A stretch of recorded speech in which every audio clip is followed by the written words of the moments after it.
Mesdames, messieurs, bienvenue à Sportneuf Laval. Je suis Sarah Bibeau. Ici Michel Hogg. Et cette semaine, la thématique qu'on vous a préparée, la performance. On a l'honneur de recevoir Adrien Balland, entraîneur de gymnastique masculine du club Laval Excellence. Bonjour Adrien. Bonjour. Bonjour Adrien. Comment ça va? Ça va très bien. Merci pour votre invitation aussi. Bien, ça fait plaisir. Merci d'avoir accepté notre invitation, parce que sans invité, il n'y a pas d'émission. C'est ça la base, non? Alors, on aurait aimé aborder la thématique de la performance, Michel et moi, aujourd'hui. Oui. Donc, c'est dans une perspective aussi de voir par rapport à... Je sais que tu as un bagage originaire de la Roumanie en Europe, donc un peu de voir la comparaison de ce qui peut être une bonne performance ou une performance avec ton parcours de comparaison comme athlète, comme entraîneur dans différents milieux. Comment cette perception-là s'est modifiée au travers des années? Donc, pour faire une histoire courte, moi, je suis d'origine de la Roumanie, où j'ai pratiqué la gymnastique de l'âge de 5 ans jusqu'à 18 ans, en étant membre de l'équipe nationale groupe d'âge et l'équipe nationale junior. Et en arrivant ici à l'âge de 18 ans, donc je me suis dirigé vers le coaching, si on veut. Et avec les années, mais je me suis bâti une certaine crédibilité, puis je me suis aligné vers l'élite de la gymnastique. Est-ce que tu dirais qu'au niveau des critères ou de l'évaluation, il y a une différence par rapport à, je prends ton expérience au niveau junior en Europe versus junior canadien ici? Est-ce qu'on évalue de la même façon? Oui, c'est sûr que la gymnastique, c'est un sport qui est très complexe. On le commence en bas âge. Entre 5 ans, il faut commencer le sport. Donc, il y a beaucoup de travail qui se fait entre l'âge de 5 ans et 12 ans pour essayer de donner aux enfants des outils qui vont leur permettre d'atteindre l'excellence. Donc, c'est là qu'on parle un tout petit peu de l'éthique de travail, de l'implication à travers dans son sport. Les méthodes d'entraînement aussi qui correspondent à l'excellence, parce que ce n'est pas les mêmes méthodes d'entraînement qu'un enfant qui pratique le sport pour le plaisir dans le secteur récréatif. Donc, c'est sûr qu'il y a une période où on met beaucoup l'accent d'éduquer l'enfant, d'éduquer les parents vers l'excellence. Qu'est-ce que ça prend pour arriver à un certain niveau? Donc ça, c'est en bas âge qu'on essaie de le développer pour que par après, qu'on puisse vraiment prendre notre envol et atteindre l'excellence. Puis comme tu dis, c'est une question au niveau de la réalité gymnastique. C'est un sport qui commence tôt, donc on peut avoir l'impression de demander beaucoup à de jeunes athlètes. Oui. Comment est-ce que, comme entraîneur, on s'assure que justement cette comparaison-là ne soit pas une source de frustration ou de démotivation, mais plutôt un peu comme un tremplin de dire ce qui est possible, c'est ce qu'on voit, c'est ce qui se passe devant nous, de voir des gens de notre âge qui réalisent peut-être des éléments ou des choses comme ça. C'est sûr que la carrière d'un athlète en gymnastique est très longue. Hein? Dans le secteur masculin, ils atteignent leur apogée vers l'âge de 24 ans. Donc, c'est sûr qu'il va y avoir beaucoup de frustration, il va y avoir beaucoup d'embûches.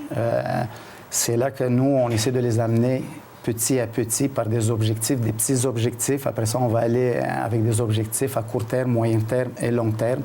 Puis à force et à mesure que l'athlète démontre l'intérêt, puis qu'il démontre qu'il a les qualités pour pouvoir y arriver, puis espérer à représenter le Canada sur la scène internationale, mais on essaye d'ajouter des morceaux à notre casse-tête. Donc, c'est là qu'on fait appel à certains gens aussi qui vont venir nous aider de l'externe, comme une équipe médicale qui va les entourer au niveau des gens qui vont travailler auprès d'eux sur la préparation mentale.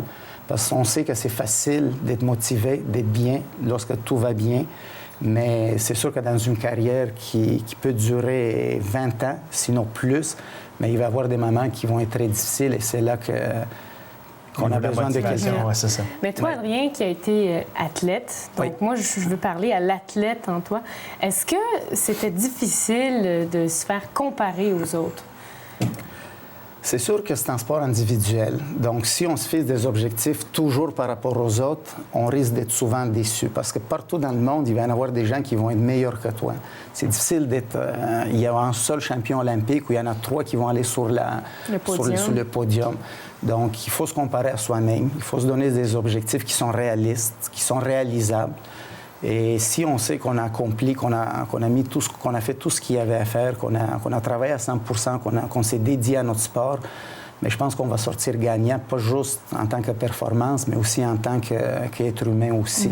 Donc, je pense qu'il y a de ton côté, justement, avec ton expérience, je dis une expérience internationale, mais je pense que tu as une volonté aussi au niveau de tes athlètes à les amener justement à cette comparaison-là, puis à leur donner l'expérience de rivaliser à l'international, avec des compétitions européennes, des choses comme ça. C'est sûr que lorsqu'on devient pas athlète, mais entraîneur de profession, qu'on s'engage à 100%, qu'on est dédié à notre sport et qu'on a entre les mains des athlètes qui ont les capacités, qui ont les outils, comme par exemple nous autres à Laval Excellence, on a le gymnase, on a des parents qui les supportent dans leur pratique sportive, on a les fédérations qui nous supportent. On ne peut pas ne pas s'investir et on ne peut pas passer à côté parce que ça peut arriver une fois dans la vie de l'athlète et aussi dans la vie d'un entraîneur aussi. Donc, il faut la prendre au sérieux, puis mettre en place tout ce qu'il faut pour leur donner l'expérience, pour les amener à se comparer aux meilleurs au monde, même en bas âge. Parce que ça peut être une source de motivation, ça peut être un barème aussi de dire « oui, je suis rendu là, je suis bon ». Donc, ça vaut la peine de continuer et puis de ne pas lâcher lorsque ça va moins bien. Donc, c'est de voir le développement justement comme un processus, comme un cheminement et non pas nécessairement une fin en soi. C'est de dire, peut-être qu'il me reste justement certains éléments à aller travailler, mais la comparaison, je m'en sers pour me motiver à... C'est vrai. Donc, la comparaison n'est pas tout le temps mauvaise. Sur ce, messieurs, je dois vous arrêter. C'est tout le temps qu'on avait. Merci beaucoup, Adrien, d'avoir été là. Merci. Au plaisir. Bonjour, mon nom est Roberta Arguello et voici les nouvelles du sport. Commençons par le soccer. La région de Laval sera encore l'hôte de la Coupe des champions provinciaux 2A qui aura lieu du 11 au 13 octobre prochain au complexe sportif Bois de Boulogne de Laval et au parc Compétences 2000. Lors de l'édition 2013, notre équipe bavaloise de CS Monteuil en U18 féminin a remporté la médaille d'or. Et cette année, nous aurons 3 équipes qui nous représenteront lors de cette compétition. Parlons maintenant du championnat canadien des clubs qui aura lieu du 7 au 13 octobre prochain à Vaughan, en Ontario. Notre équipe du club Delta en CRF 3A ira représenter le Québec lors de ce championnat. Et finalement, pour couronner la saison de soccer 2014, également pendant la fin de semaine de l'Action de grâce, la Coupe Québec-Ontario se déroulera à Pointe-Claire sur les terrains terracotta. L'équipe lavalloise Les Étoiles de l'Est en CRM 3A participera à cet événement et nous aurons bientôt des nouvelles sur une autre équipe de Laval, les CS Delta en U14 féminin 3A, très bientôt.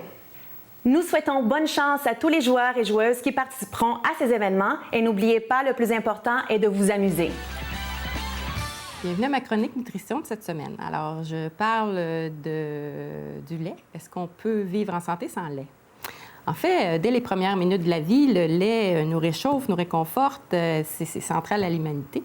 Dans toutes les cultures, il y a toujours une symbolique riche autour du lait. Alors, ça comporte également nécessairement plein d'avantages nutritionnels. C'est ce qu'on considère un aliment complet. Alors, il y a des protéines, des glucides, des lipides et ça nous hydrate.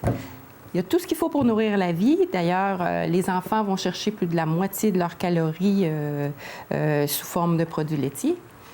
Et c'est parmi les 3 principales sources de nutriments très importants, dont les protéines, la vitamine A, la B12, le potassium et bien sûr le calcium et la vitamine D. Alors, c'est quand même un aliment assez difficile à remplacer si on regarde sa quantité appréciable de calcium et le fait que le calcium est très bien absorbé.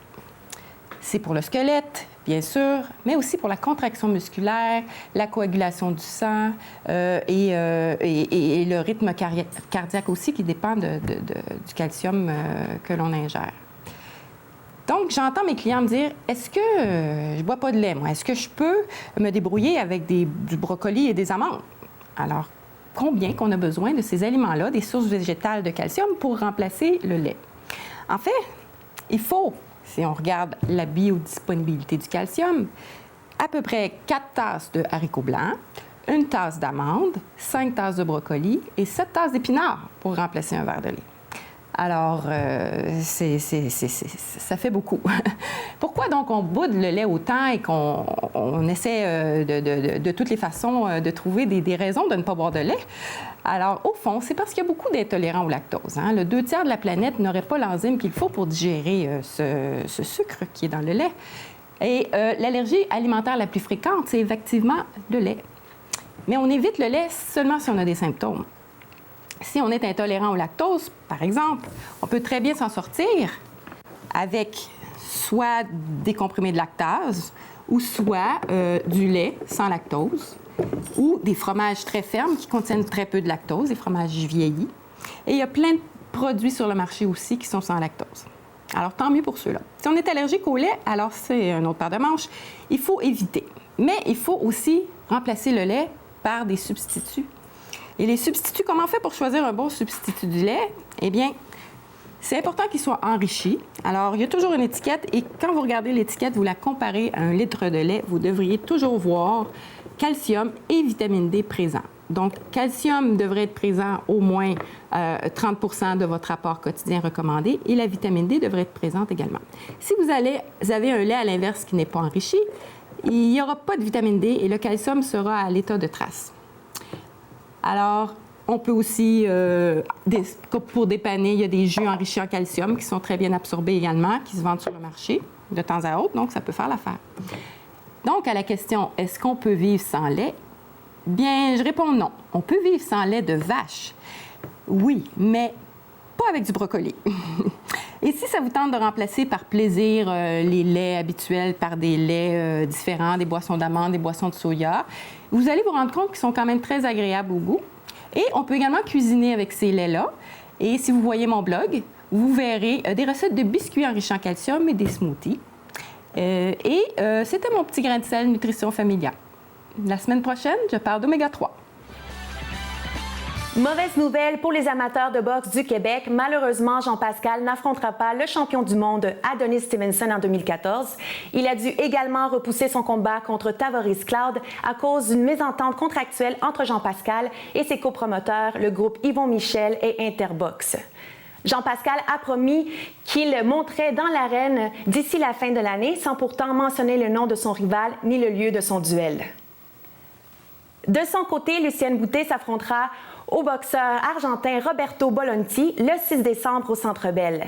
Ce sera son premier combat depuis sa défaite contre Jean-Pascal en janvier dernier et également son premier combat sous la gouverne de son nouvel entraîneur, Freddie Rauch. Nous voulons souhaiter bonne chance à M. Boutet et nous sommes certains que les nombreux admirateurs vont être là pour vous supporter.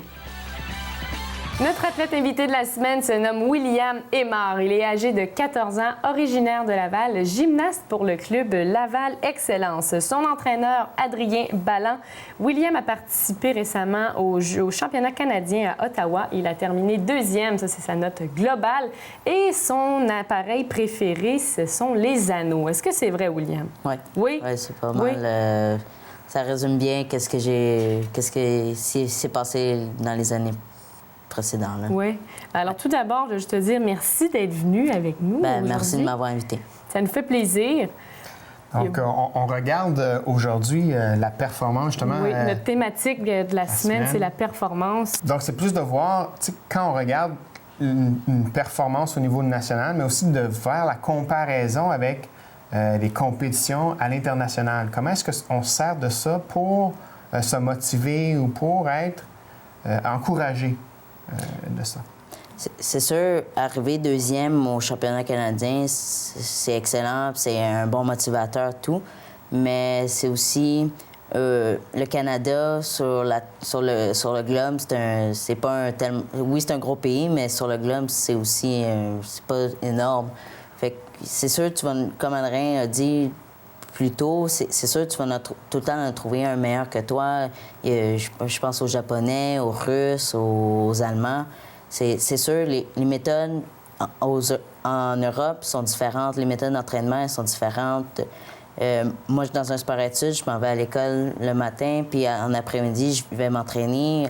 En Europe, c'est le matin, ils rentrent dans le gym, ils vont à l'école au midi, puis le soir, ils retournent dans le gym. C'est sûr, c'est des méthodes différentes, tout le monde a une méthode différente de s'entraîner. Les encadrements sont différents, donc Vraiment. les résultats peuvent être à ce moment-là différents aussi. Mais toi, William, comment est-ce que tu gères ça? Tu dis que tu es dans un programme sport-études. Ouais. Est-ce que tous les outils que tu apprends dans ton sport, qui est la gymnastique, est-ce que ça t'aide à t'organiser dans ta vie personnelle et autant à l'école? Bien, c'est sûr, on a été disciplinés à être autonome, sérieux.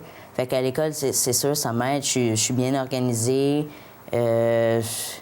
Les devoirs, j'ai fait, je fais tout. Puis c'est sûr, la gym m'a beaucoup aidé avec la discipline qu'on a eue. Puis on nous a appris à être respectueux, à être autonome. C'est sûr, je l'applique dans ma vie de tous les jours. Là. Puis est-ce que ton... Excuse-moi, Michel. Vas-y. Est-ce que ton sport, c'est une motivation pour toi pour performer à l'école?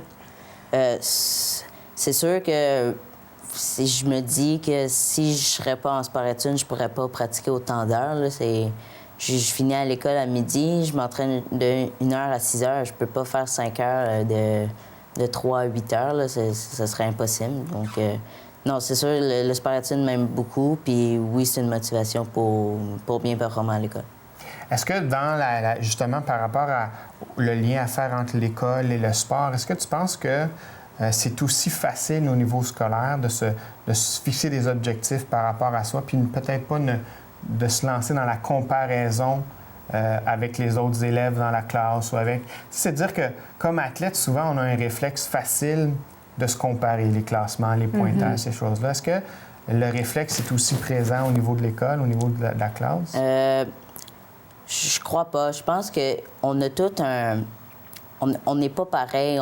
Un résultat, elle va pas être pareil pour tout le monde.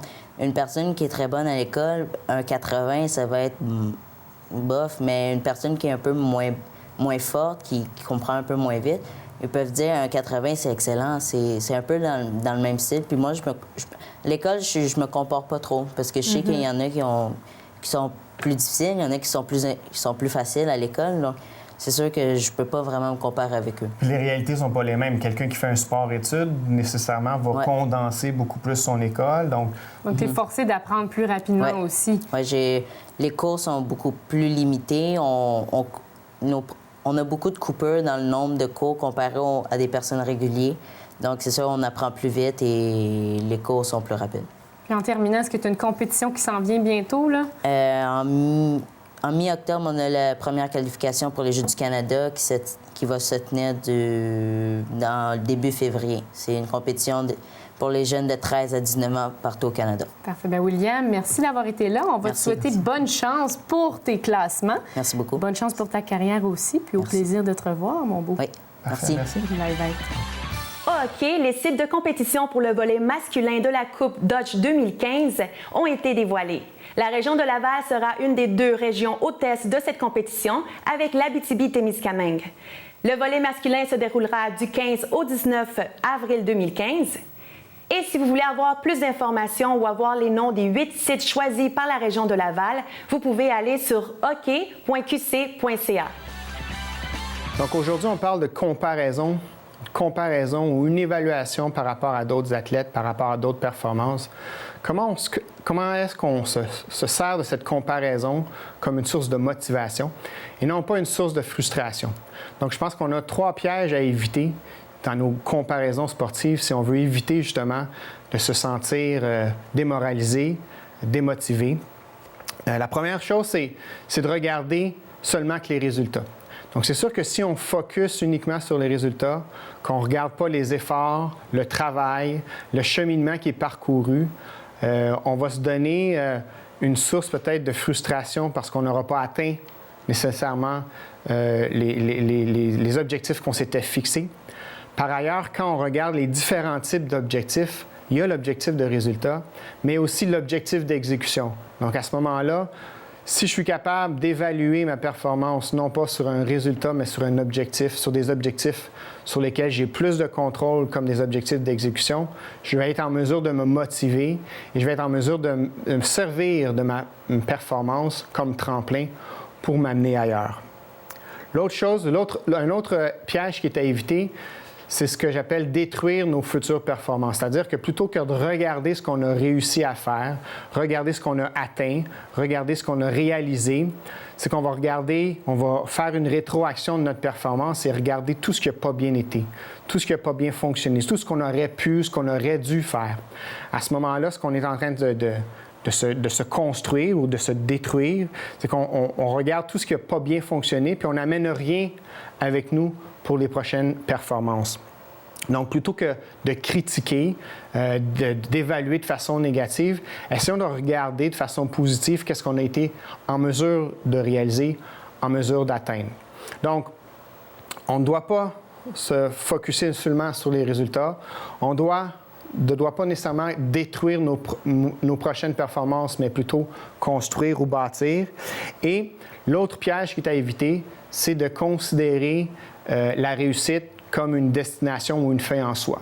On a parlé d'excellence, on a parlé de performance avec nos invités aujourd'hui. On a dit que c'était un cheminement, que c'était une façon, un processus. Donc, en quelque sorte, il faut s'engager dans ce processus-là. Il faut réaliser que dans n'importe quelle carrière, dans n'importe quelle progression, on a des hauts et des bas. Et donc, c'est important de se faire une rétroaction. C'est important de pouvoir faire l'analyse de nos performances. Et dans le livre ici, On Top of Your Game, Gary Cheadle fait un peu nous donne des outils pour bien faire l'analyse, bien faire la rétroaction de nos performances. Donc, si vous êtes intéressé à avoir des outils concrets, que ce soit pour faire une évaluation post-compétition, une évaluation de mi-saison ou de fin-saison, c'est important d'aller chercher cette rétroaction-là pour pouvoir, en quelque sorte, bâtir nos prochaines performances, pour pouvoir faire en sorte que la comparaison devienne une source de possibilités. Faire en sorte que la comparaison devienne une source de motivation et non pas de frustration. Donc, essayons non pas de se concentrer sur les résultats, évitons ce piège-là. Évitons de regarder la performance ou l'excellence comme une destination, qui est le deuxième piège à éviter. Et essayons de se bâtir à travers nos prochaines performances. Donc, d'une compétition à l'autre, j'essaierai de regarder ce que j'ai réussi, j'essaie de regarder ce que je peux amener avec moi à ma prochaine performance pour ainsi faire en sorte que ma progression soit continue. Le Colisée de Laval est toujours à vendre. Ses propriétaires sont prêts à céder l'amphithéâtre et son terrain pour une somme d'environ 2,5 millions, alors que l'évaluation municipale est de 2,8 millions. Depuis l'achat du bâtiment par le groupe de M. Bernier en 2011, le Colisée de Laval s'est refait une beauté. Ils ont investi environ 700 000 $ en rénovation pour remettre à jour la toiture qui en avait bien besoin et repeindre les bancs et les murs de l'amphithéâtre. Des rumeurs veulent que la Ville de Laval soit intéressée, mais M. Bernier dit qu'ils n'ont pas encore été approchés. Ceci termine les nouvelles. Ici Roberta Arguello pour Sport 9 Laval.